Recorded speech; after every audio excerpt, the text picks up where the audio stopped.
అలాగే ముఖ్యంగా గురూజీ వాస్తు ఇష్యూస్ విషయానికొస్తే వాయువ్యంలో ఎలాంటి ప్రాబ్లమ్స్ ఉంటే ఇంట్లో ప్రశాంతత ఉండదు అనేది ఒక చర్చ ఇటీవల ఎక్కువ జరుగుతూ వస్తుంది. అసలు దాని గురించి మీరేం చెప్తారు? వాయువ్యం ఏంటంటే ఉత్తర వాయువ్యమా పడమట వాయువ్యం అన్నది చాలా ముఖ్యమైన విషయం. ఒకవేళ ఉత్తర వాయువ్యం కట్ అయి ఉంటే ఉత్తర ఈశాన్యం పెరిగే ఉంటుంది. కాబట్టి వాయువ్యం రిలేటెడ్ ప్రాబ్లమ్స్ ఎలా ఉంటాయంటే ఇంట్లో ఆడవాళ్ళ మీద ఆరోగ్యపరమైన సమస్యలు, ఆ ఆరోగ్యపరమైన సమస్యలతో డబ్బు కూడా పోయేదానికి ఎక్కువ అవకాశం ఉంటుంది. కాబట్టి ఉత్తర వాయువ్యంలో ఎప్పుడు కూడా చాలా నీట్ ప్లేస్ లాగా తీసుకుంటే మంచిది. అంతే తప్ప అక్కడ ఏదన్నా మనం ఏం చేస్తున్నారంటే వాస్తులో కూడా ఉత్తరంలో కూడా ఒకటి సెప్టిక్ ట్యాంక్ కట్టే అవకాశం ఉందండి ఊర్లల్లో. సో అది కూడా ఏ భాగంలో ఉంది ఎక్కడ ఉన్నది కూడా చూసుకోవాలి. అదే సిటీలో అయితే ఏం చేస్తున్నారంటే డ్రైనేజ్ వ్యవస్థ కోసం అక్కడక్కడ నాలా కడుతున్నారు, చిన్న చిన్న డ్రైనేజ్ బాక్సులాగా కట్టేసి అక్కడ నుండి మలుపు తీసుకుంటున్నాయి.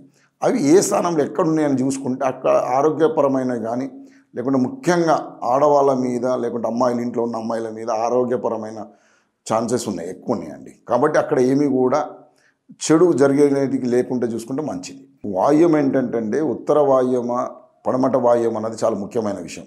ఒకవేళ ఉత్తర వాయువ్యం కట్ అయి ఉంటే ఉత్తర ఈశాన్యం పెరిగే ఉంటుంది. కాబట్టి వాయువ్యం రిలేటెడ్ ప్రాబ్లమ్స్ ఎలా ఉంటాయంటే ఇంట్లో ఆడవాళ్ళ మీద ఆరోగ్యపరమైన సమస్యలు, ఆ ఆరోగ్యపరమైన సమస్యలతో డబ్బు కూడా పోయేదానికి ఎక్కువ అవకాశం ఉంటుంది.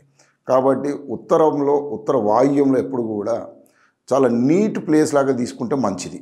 అంతే తప్ప అక్కడ ఏదన్నా మనం ఏం చేస్తున్నారంటే వాస్తులో కూడా ఉత్తరంలో కూడా ఒకటి సెప్టిక్ ట్యాంక్ కట్టే అవకాశం ఉందండి ఊర్లల్లో.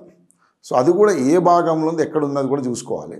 అదే సిటీలో అయితే ఏం చేస్తున్నారంటే డ్రైనేజ్ వ్యవస్థ కోసం అక్కడక్కడ నాలా కడుతున్నారు, చిన్న చిన్న డ్రైనేజ్ బాక్సులాగా కట్టేసి అక్కడ నుండి మలుపు తీసుకుంటున్నాయి. అవి ఏ స్థానంలో ఎక్కడున్నాయని చూసుకుంటే అక్కడ ఆరోగ్యపరమైన కానీ లేకుంటే ముఖ్యంగా ఆడవాళ్ళ మీద లేకుంటే అమ్మాయిల ఇంట్లో ఉన్న అమ్మాయిల మీద ఆరోగ్యపరమైన ఛాన్సెస్ ఉన్నాయి, ఎక్కువ ఉన్నాయండి. కాబట్టి అక్కడ ఏమీ కూడా చెడు జరిగేటికి లేకుండా చూసుకుంటే మంచిది. ఈ వీడియో మీకు నచ్చినట్లయితే please share, like and subscribe.